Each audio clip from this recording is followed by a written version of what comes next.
네, 흔히 인생을 항해에 비유합니다. 항해에 비유하는 너무 진부하지만 많은 사람들이 그렇게 합니다.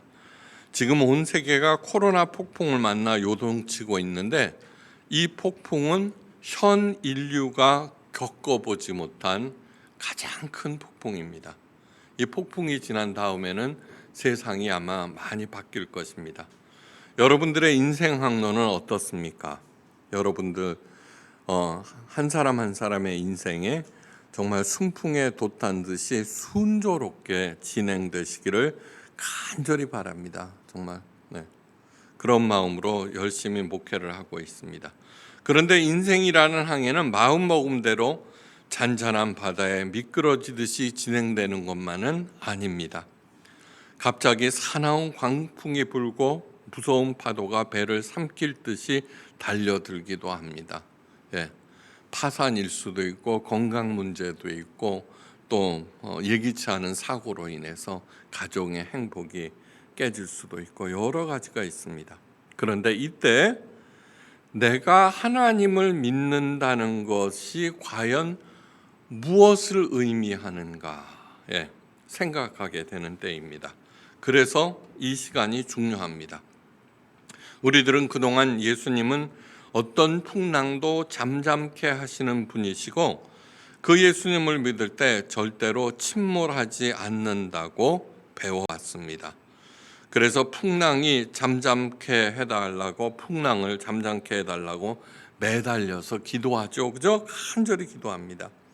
그런데 그 인생의 풍랑은 잠잠해지지가 않습니다. 잠잠한가 했는데 오히려 더 거세지기도 합니다. 그래서 계속해서 열심히 기도하는데 이제나 저제나 그 때를 기다리다가 세월이 다가고 마음에는 깊은 낙담만 남아있는 그런 사람들도 많을 것입니다. 배하면은 떠오르는 배가 있죠. 타이타닉호입니다.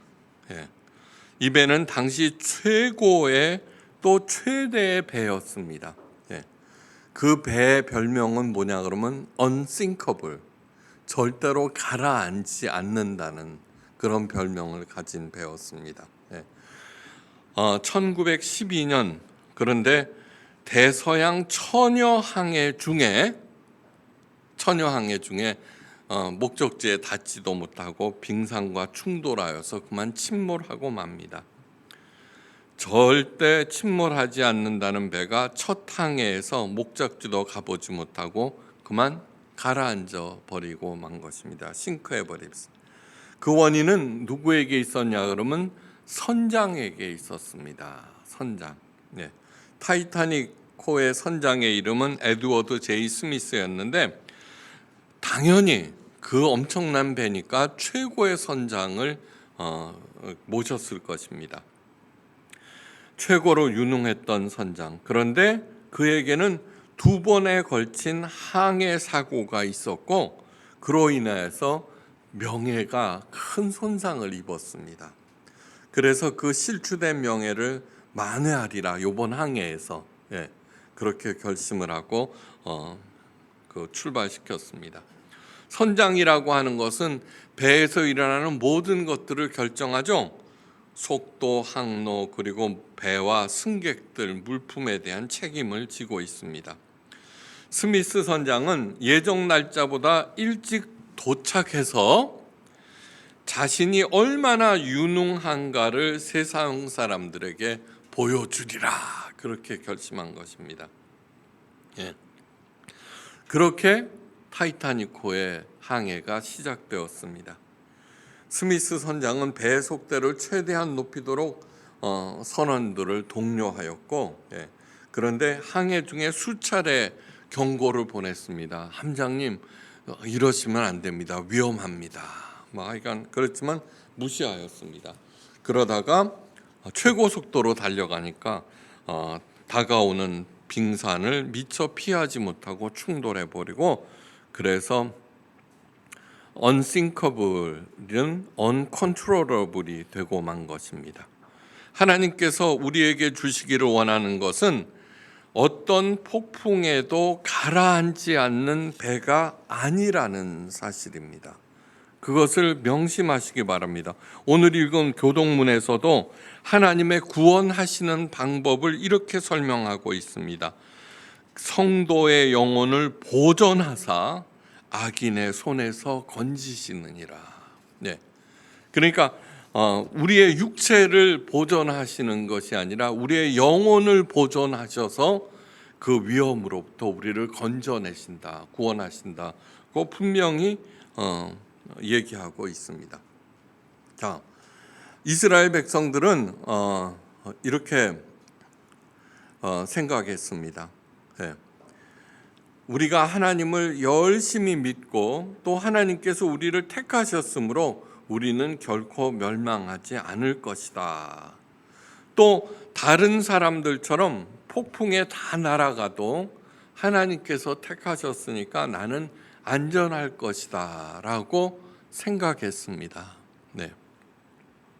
그런데 놀랍게도 하나님께서는 그 택하신 백성을 잔인한 아수르와 포악한 바벨론을 보내서 멸망시켜 버리셨습니다. 예. 그렇다면 도대체 하나님의 택함을 받았다는 것이 무엇이며 또 우리가 하나님을 믿는다는 것이 무엇인지 어떤 그 실체가 무엇인지 확인하는 것이 오늘 본문 말씀을 통해서입니다. 어느 날이었습니다. 예수님과 제자들은 배를 타고 갈릴리 호수를 건너가고 있었는데 예수님께서는 피곤하셨는지 깊은 잠에 빠져 계셨습니다. 그렇게 가고 있는데 갑자기 돌풍이 몰아쳐서 그 배가 큰 파도와 바람에 사정없이 흔들렸고 배에는 물이 차기 시작했습니다. 그런데 갈릴리 호수에는 이런 일이 자주 일어납니다. 그 이유는 뭐냐 그러면 갈릴리 호수 북쪽에는 헬몬산이라는 높은 산이 있는데 백두산보다 높습니다. 그러니까 이거는 굉장히 심각한 얘기입니다. 이스라엘은 해수면 정도의 높이에 있고 백두산보다 높으니까 갑자기 2,700, 800m 되는 산이 우뚝 솟아 있다는 얘기입니다. 그 백두산을 가보면 어떻게 돼요? 백두산이 올라가는데 계속 고도가 높아져 갖고 정작 가보면은 그렇게 높은 산이 아니다. 무슨 뜻인지 알겠죠? 그러니까 그렇게 높은 산이 있는데 그 더운 나라에서도 헬몬산 위에는 만년설이 있을 정도입니다. 또한 호수 주변은 높은 산으로 빙 둘러싸여 있어서 갑자기 산으로부터 사나운 바람이 몰아치게 되고 그것으로 인해서 갈릴리 호수가 막 뒤집어집니다. 사태가 얼마나 급박하게 진행되었는지 베테랑 어부들인 제자들도 크게 당황하였습니다. 그래서 깊이 잠이 든 예수님을 흔들어 깨웠습니다. 주여 주여 우리가 죽게 되었나이다. 네. 그러자 예수님께서는 잠에서 깨어나 바람과 물결을 꾸짖으셨고 잠잠하라 고요하라. 그러자 놀랍게도 그 사납던 바람과 물이 고요해졌습니다. 예수님께서 겁에 질려 있는 제자들에게 말씀하셨습니다. 너희 믿음이 어디 있느냐? 도대체 너희 믿음이 어디 있느냐? 너희들이 믿는다고 하는 그 믿음의 실체가 무엇이냐를 묻고 계십니다. 예. 자, 그런데 주눅이 든 제자들은 고개를 숙이고 서로 이렇게 보면서 나직이 속삭였습니다. 저가 위기에 바람과 물이 명함에 순종하는 거 엄청나구나. 그러니까 이 얘기는 뭐예요? 자기의 믿음이 어떤 것인지 그 실체는 관심이 없고 기적을 일으키는 저 양반 포커스를 맞췄다는 것입니다. 네. 우리가 여기에서 가장 먼저 봐야 할 것이 있습니다. 예. 예수님 자신입니다. 예수님은 그 폭풍 속에서도 단잠을 주무시고 계셨습니다. 예. 제자들은 두려움에 떨었지만 예수님은 천하태평이었습니다. 막 물이 나고 막 바람이 불고 배가 뒤틀렸는데도 거기서 그냥 주무시고 계십니다. 그것이 어떻게 가능할까? 예수님이시니까, 전능하신 하나님의 아들이니까 그렇다고 대답할 것입니다.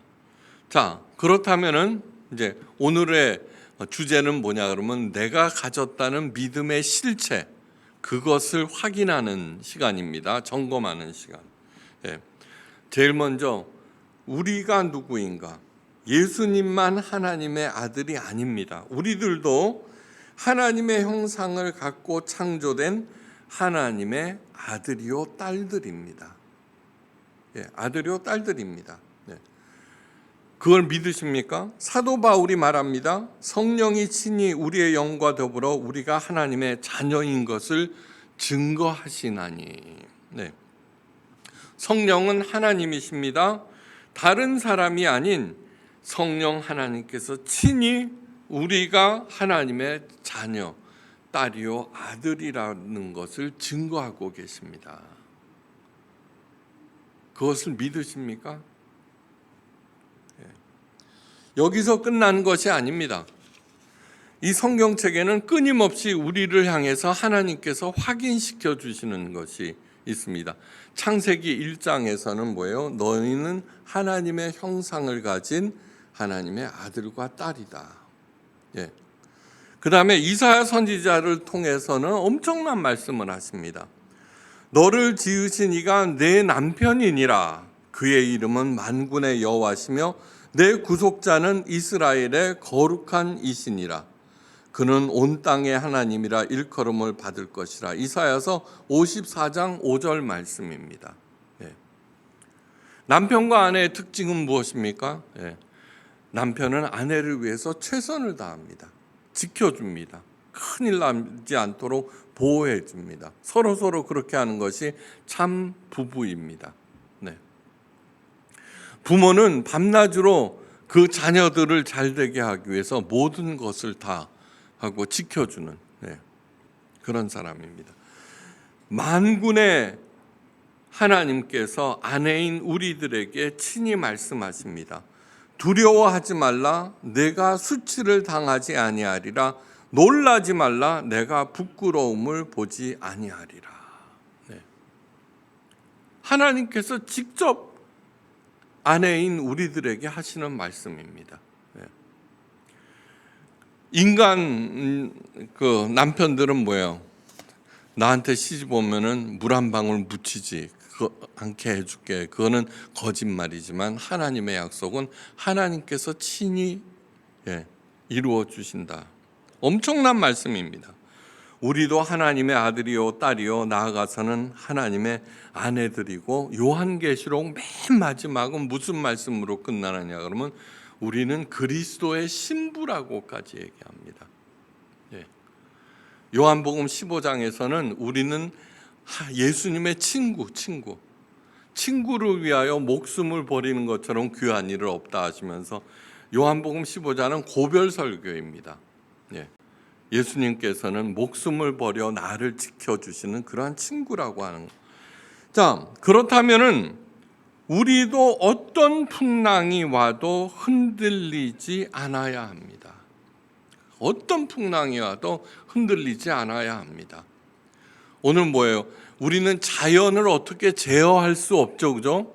오늘 예수님께서는 그 엄청난 바람과 파도에게 명하자 잠잠하고 고요해졌습니다. 이것은 뭐냐 그러면 이 우주에 하나님의 명령을 듣지 아니하는 존재는 없다는 것을 얘기합니다.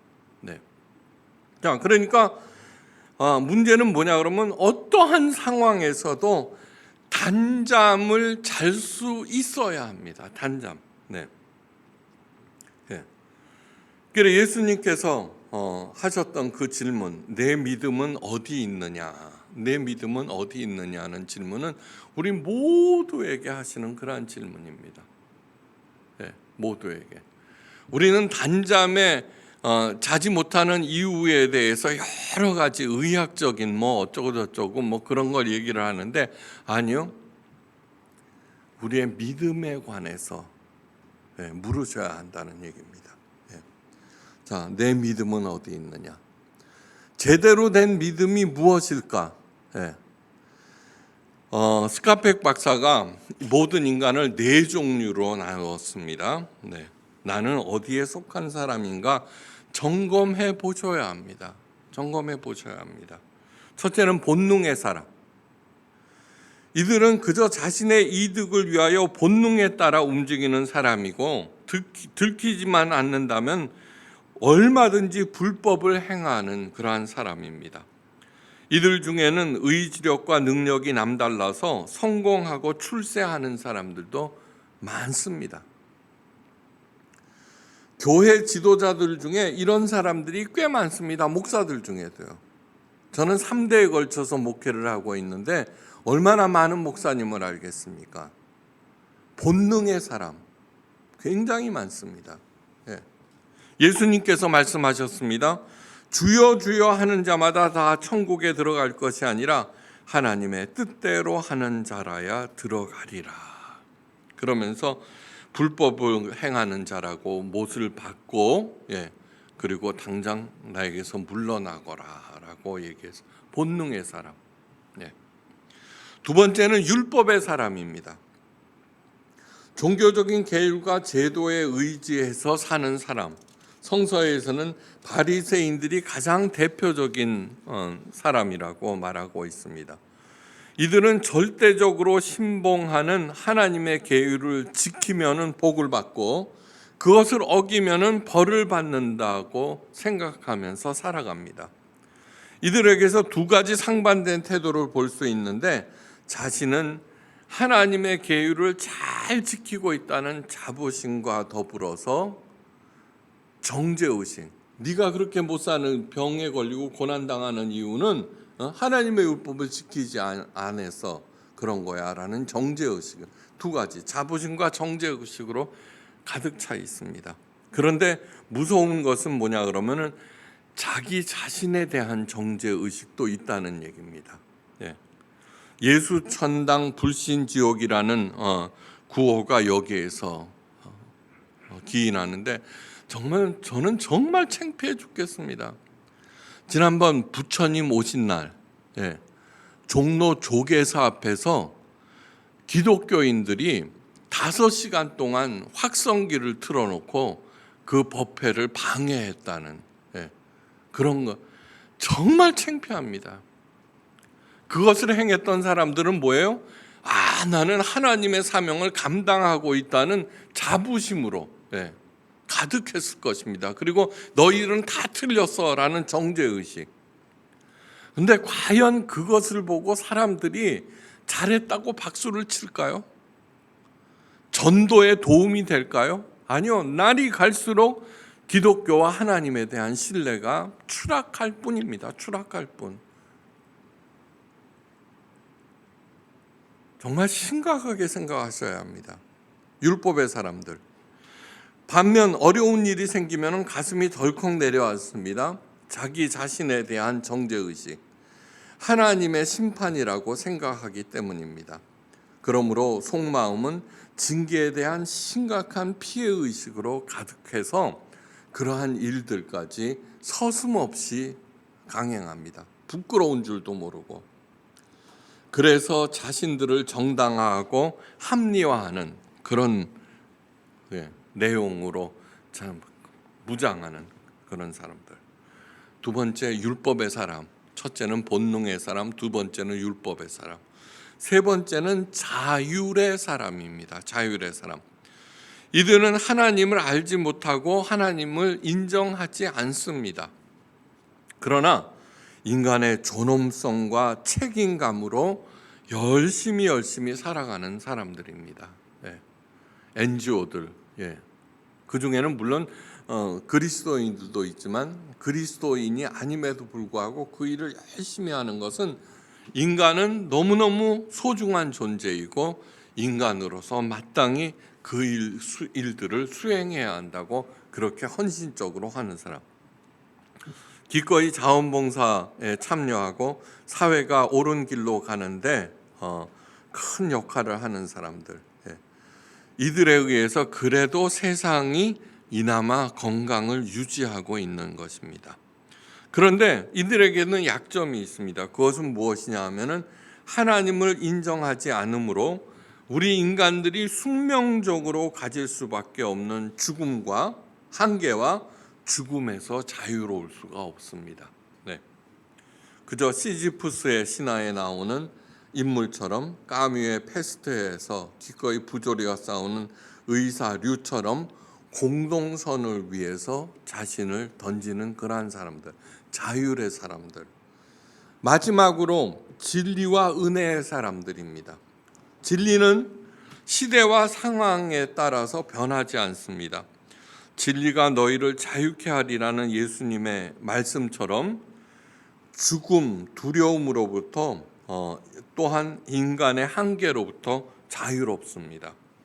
죽지 않는다는 말이 아닙니다. 그러나 죽음 너머에 나의 남편이신 만군의 여호와께서 나를 기다리고 계신다는 것을 확신함으로 오히려 사랑하는 그분을 만나는 것으로 죽음은 뭐야? 사랑하는 사람을 만나는 현관문으로 생각하고 두려워하지 않습니다.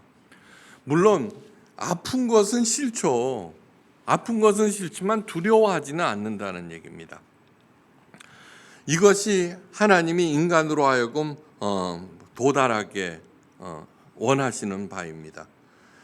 하나님이 말씀하시는 빛을 가슴 가장 한가운데 소유한 사람으로서 스스로는 밝게 빛나며 이웃을 따뜻하게 만드는 참 자유의 사람입니다. 나는 어디에 속합니까? 이 네 번째에 속한 사람만이 어떤 고난과 풍랑이 와도 흔들리지 않습니다. 흔들리지 않습니다.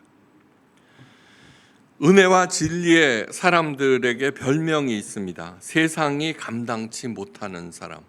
네. 여러분, 다른 외부에서 오는 그러한 것들에 대해서 공포심을 갖는 이유가 무엇인 줄 아십니까?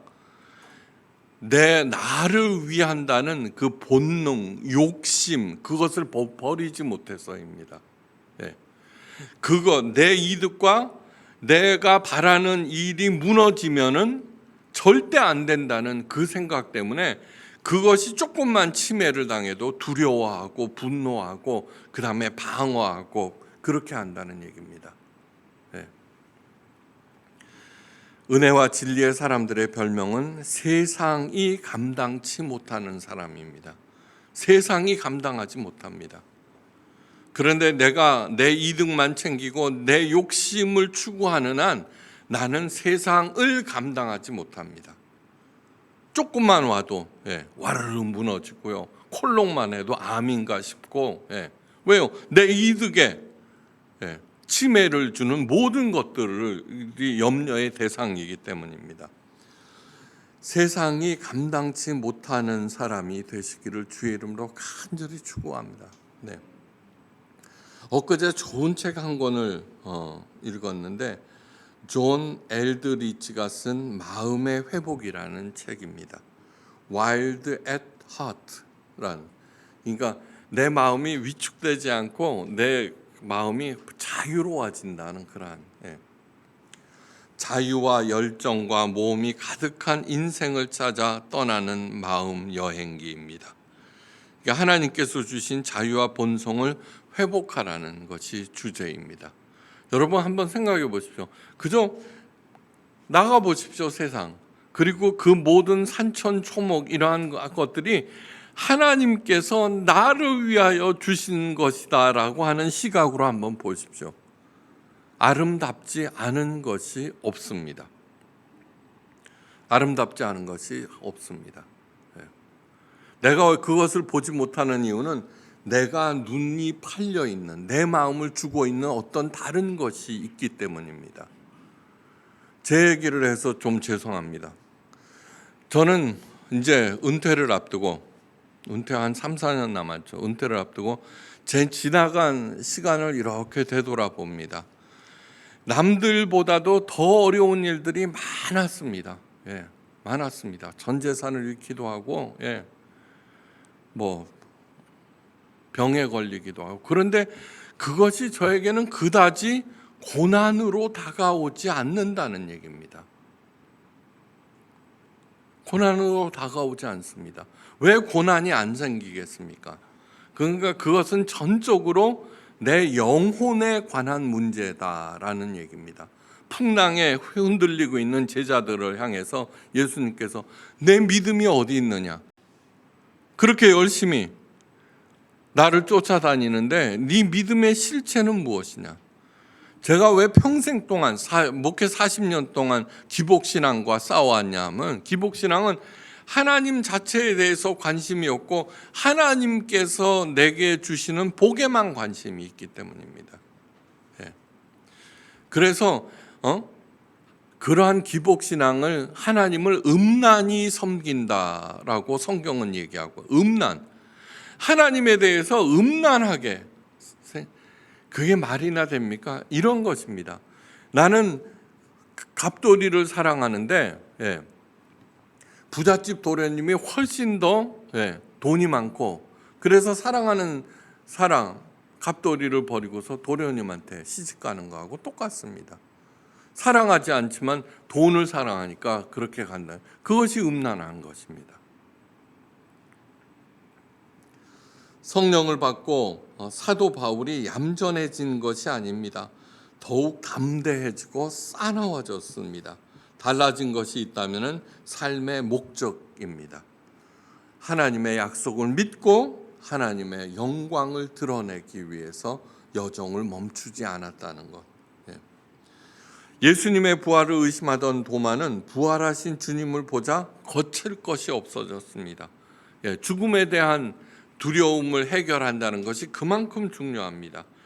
도마는 있죠. 의심 많았던 도마는 제자 중에서 가장 멀리 인도에까지 가서 복음을 전하다가 죽음을 기쁨으로 맞이하고 순교했습니다. 가장 멀리까지 갔습니다. 살면서 숱한 바람이 불어옵니다. 광풍과 폭풍을 만납니다. 그 원인이 무엇인지 모릅니다. 그런데 중요한 것은 그것이 하나님께서 제공하셨던 사탄이 만든 것이든 아니면 내 죄와 허물로 인한 것이든 그 원인은 별로 상관없다는 것입니다. 중요한 것은 그 시련을 대하는 나의 태도입니다. 그래서 저는 어려움을 만난 사람들 기도해 주면서, 하나님, 이 일이 당신에게, 그 사람에게 전화위복이 되게 해주세요. 신앙이 더 굳건해지고 구체적인 믿음을 갖는 계기가 되게 해주세요라고 기도를 합니다. C.S. 루이스는 고통은 하나님의 부르심입니다. 좋은 일로 기뻐할 때는 하나님께서는 속삭이십니다. 그러나 고통 중에는 하나님께서 우리에게 외치십니다. 고통은 잠자는 나를 깨우는 하나님의 확성기입니다 라고 C.S. 루이스가 말합니다. 인생의 풍랑은 나를 깨우는 확성기, 정말로 맞는 말입니다. 맞는 말. 고통을 당합니다. 하나님과 대면하면서 내 믿음을 점검하고 그걸 계기로 내 믿음이 살아납니다. 그렇게 되면은 뭐예요? 내 허물과 그런 것들이 조금씩 자꾸 없어집니다.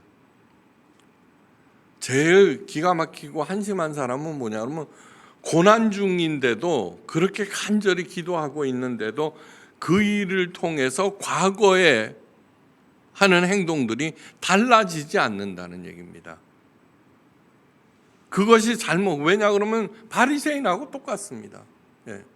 나는 언제나 옳기 때문입니다. 그 재난을 자기의 죄와 허물로 생긴 것이라고 인정하지 않기 때문입니다. 그건 상황 탓이고 저 사람 탓이지 내 잘못은 아니야 라고 하는데, 판단을 잘못한 나도 가장 큰 잘못의 주인공이라고 하는 것을 명심하시기 바랍니다. 고통은 나를 부르시는 하나님의 확성기다. 하나님의 확성기. 하나님께서 왜 우리를 찾으십니까? 어떠한 일이든, 그래서 합력하여 선을 이루게 하기 위해서입니다.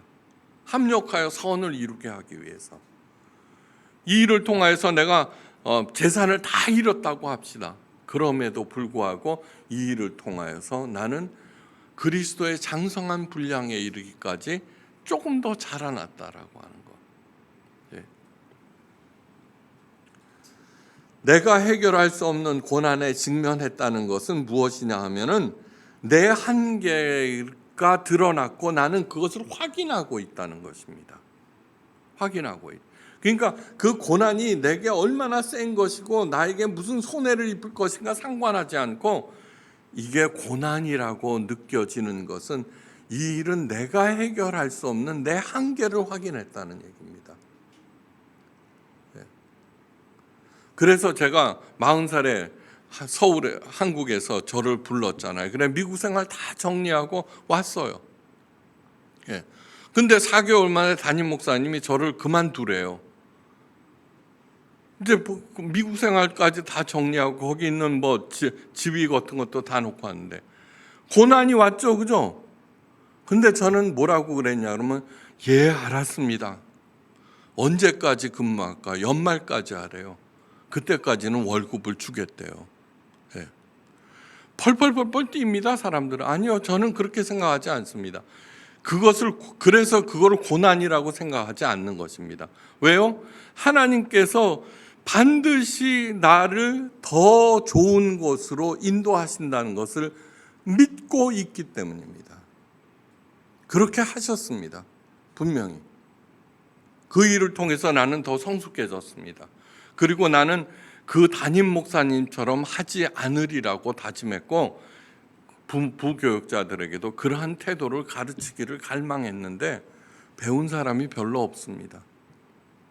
언제나 자기 욕심이 앞섰기 때문에, 자기 이득이 앞섰기 때문에 한계를 고난을 통해서 직시하게 하시는 내 한계를 바라보는 것이 정말 중요하고 그 한계를 바라볼 때가 바로 하나님께서 내게 주시는 은혜의 순간입니다.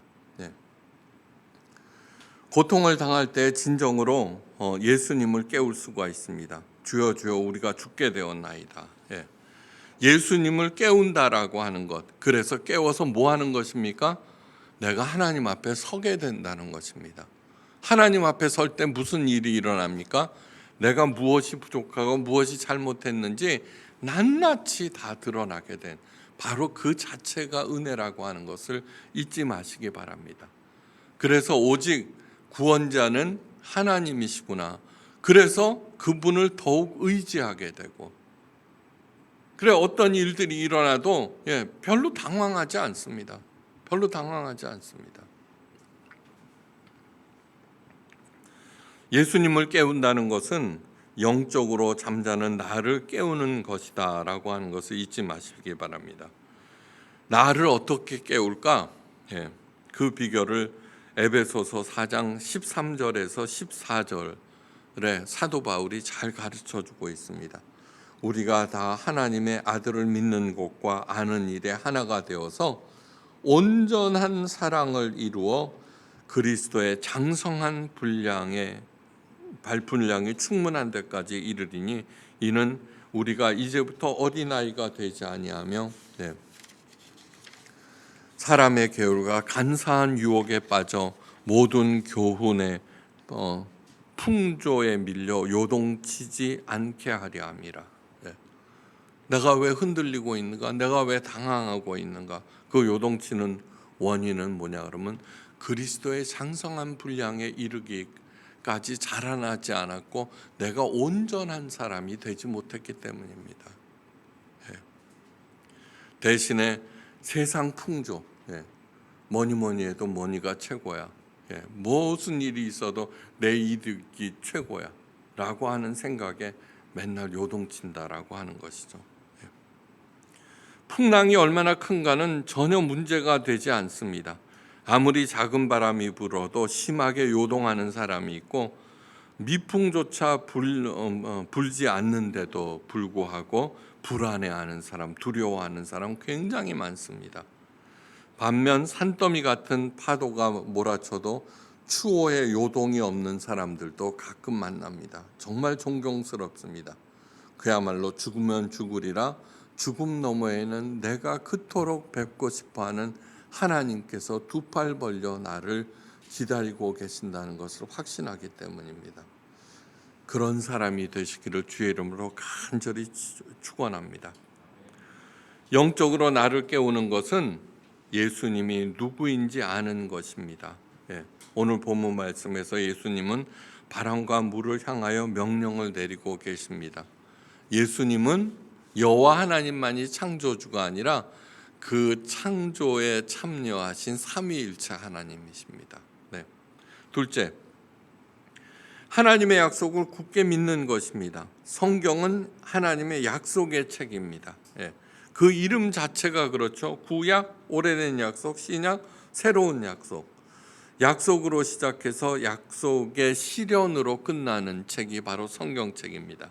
성경에는요 23,000개의 약속이 있습니다. 저는 세어보지 않았는데 통계를 나온 것을 보았습니다.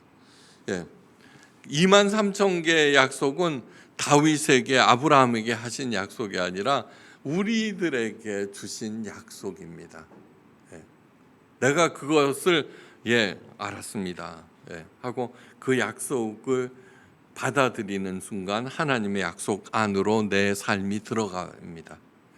근데 그 약속은 누가 실현해요? 하나님께서요. 하나님께서. 성경 전체는 하나님께서 약속하시고 그 약속을 그 사람을 통해서 어떻게 이루어 가시는가를 보여주는 것이 성경책입니다. 그것을 확인하고 나도 동일하게 거기에 동의하는 순간 어떤 풍파에도 요동치지 않습니다. 다윗이 얘기하잖아요. 내가 사망의 음침한 골짜기에서도 해받는 것을 두려워하지 않는 것은 주께서 나와 함께 하심이라. 해받지 않는다는 뜻이 아닙니다. 사망의 골짜기에서 해를 받을지라도 나는 두려워하지 않는다. 주께서 나와 함께 하시기 때문이다. 하나님께서는 절대로 우리의 손을 놓지 않으십니다. 근데 내가 놔놓고 하나님이 나를 버렸다고 얘기하죠. 하나님께서 그 약속을 친히 이루신다는 것을 믿을 때 나는 영적으로 깨어납니다.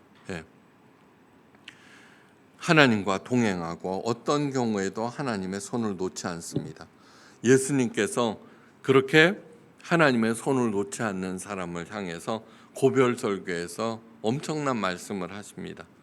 나는 포도나무여 너희는 가지니 저가 내 안에 내가 저 안에 있으면 이 사람은 과실을 많이 맺나니 나를 떠나서는 너희가 아무것도 할 수 없느니라. 요한복음 15장 5절. 자, 성경을 통하여서 하나님의 약속을 나의 약속으로, 나를 향한 약속으로 내가 받았습니다. 그러자 하나님의 약속 안에 내가 거하게 됩니다. 하나님의 약속을 믿고 십자가의 모진 고난을 예수님의 십자가로 생각하면서 견뎌냅니다.